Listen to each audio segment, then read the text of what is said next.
Hey, so this is a little bit more support, homework support for the 8.3 worksheet. It's just, I understand there's a lot going on with them and it takes time to get through them. So I'm going to do 3 more problems with you. I'm going to do 8, 11, and 17. And what we're going to do is we're actually going to go through and just factor them to start with. And then once they're factored, then we'll look at graphing them. Okay, and so let's start there with question number 8.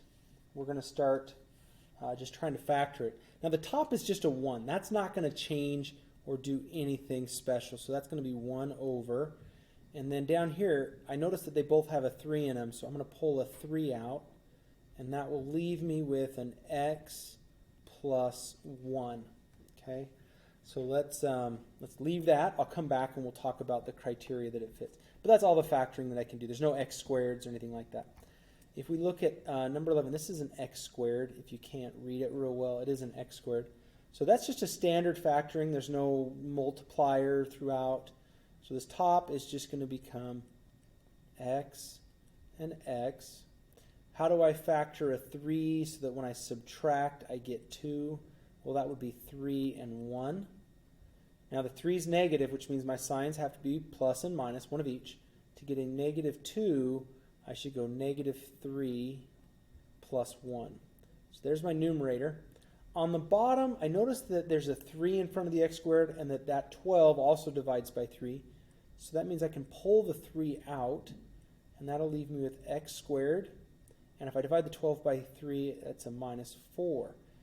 So in the denominator, I know I'm going to have the 3, but x squared minus 4, that's a difference of squares. So that should factor as x minus 2 and x plus 2.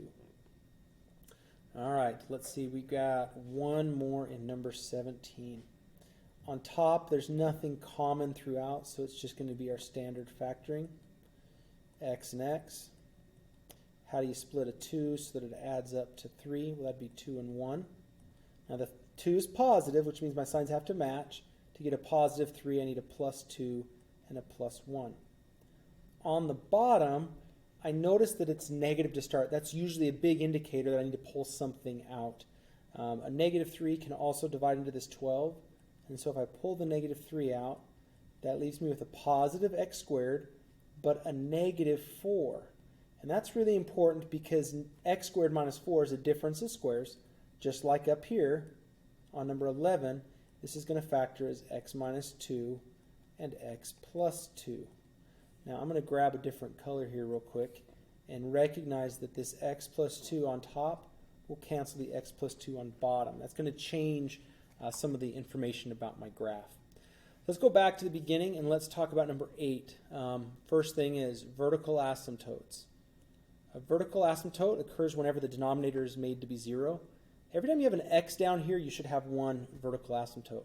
So for this x, because it's with an x plus 1, I'd say there's a vertical asymptote at negative 1. Now wholes have to occur only when there's cancellation, like number 17. And since there isn't any cancellation, I'm going to say that there are none, or it's not applicable for this problem. The domain is always that x cannot be a vertical asymptote or a hole. So in this case, x cannot be negative 1. Next would be horizontal asymptotes. Now this depends on whether it's bottom heavy or balanced. So when we look at the very beginning problem, I notice I have an x to the first on bottom, but I don't have an x on the top. This tells me I'm going to have a bigger exponent on bottom, so this makes it bottom heavy. All bottom heavy equations go to 0 for a horizontal asymptote. I know there's not a lot of those on this assignment, but whenever it does happen, we say that it's bottom heavy, and we go to 0.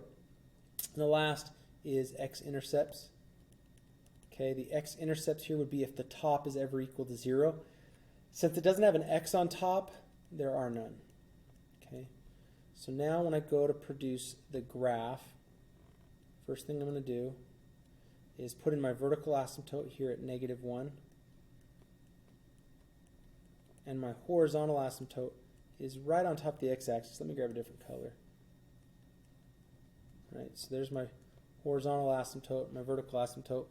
It never touches the x-axis. I need to know, though, is it in the top right and bottom left, or top left and bottom right? Where does the curve actually exist? So I'm just going to grab my calculator real quick. And remember, if you do alpha y equals, that gives you the option to build a fraction. And I can do 1 over, always do the original problem, which was 3x plus 3. And if I graph that, I can see it's the bottom left and top right where my graph exists, which means it's going to look something of, pardon my poor drawing skills on the computer screen, but it should look something like that. Okay? Looking over here at number 11, I'll draw that over here as well. Let's talk about it. We've got a vertical asymptote. Every time the bottom is equal to 0, which would be at 2 and negative 2.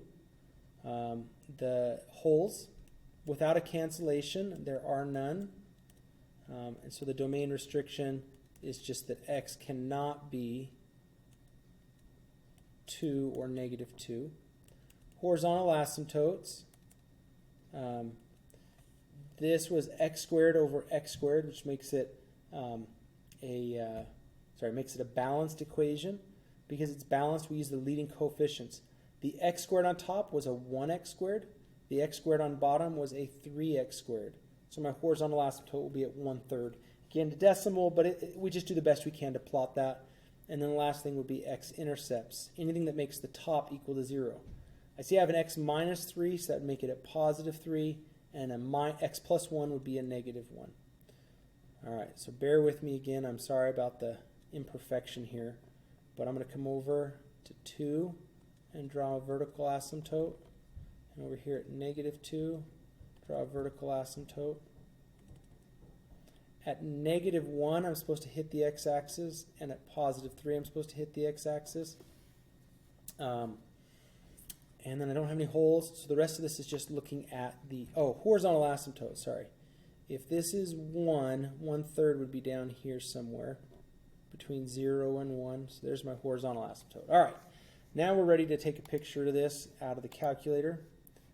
Again, we want to always focus on the original, which was x squared plus minus 2x minus 3 over 3x squared minus 12. Oops. All right. And if we did that right, we should see 3 pieces to the graph. You can see the different breaks at positive 2 and negative 2. So if I'm just kind of trying to follow that imagery, okay, let me grab a different color here. My graph should exist over here on the top left. And then it zigzags its way through, making sure to cross at negative 1, sorry. And then it goes up. And then down here, starts in the bottom and comes up, passing through at positive 3 to produce those 3 pieces to the curve. Again, forgive the imperfection of drawing on the computer, but it's the best I got right now. All right, last one, number 17. And then hopefully this is enough to kind of get you going. Vertical asymptotes would occur whenever the bottom is equal to 0, which would be at positive 2. This x plus 2 was canceled, which makes it a hole at negative 2, because what would come out of the x plus 2 is a negative 2. Domain, x cannot be negative 2 or 2.